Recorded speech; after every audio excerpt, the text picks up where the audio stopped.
Hi అందరికి praise lord. ఈ video చూసిన నీకు వందనాలు.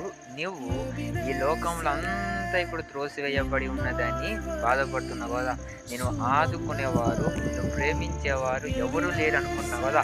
కానీ నిన్ను నీకంటే ఎక్కువగా ప్రేమించే దేవుడు, నీకంటే ఉన్నత స్థాయిలో నిన్ను నిలబెట్టే దేవుడు, నీ కొరకు ఆయన ప్రాణాన్ని విడిచిపెట్టాడని, ఆయన కార్యము నీ పట్ల చేయుచున్నాడని ఎప్పుడైతే నువ్వు జ్ఞాపకం ఉంచుకొని ఆయన ఒక మార్గములో ఆయన మాటలందు విశ్వాసం ఉంచుతావో, నీకు అసాధ్యమైనది నీకు సమస్తముగా సాధ్యముగా మార్చగలడు. నీకు అసాధ్యమైనది ఏమీ లేకుండా చేయగలడు. నేను త్రోసి వేసిన వారే నేను చేర్చుకునేటట్టు మార్చగలడు ఆయన. ఆయనందు నువ్వు విశ్వాసము కూడా ఏ సమయంలో కూడా వ్యర్థము కాకుండా ఆయన నీ బ్రతుకుని, నీ ఆలోచనలను, నీ తలంపులను మార్చగలడు. ఆమేన్.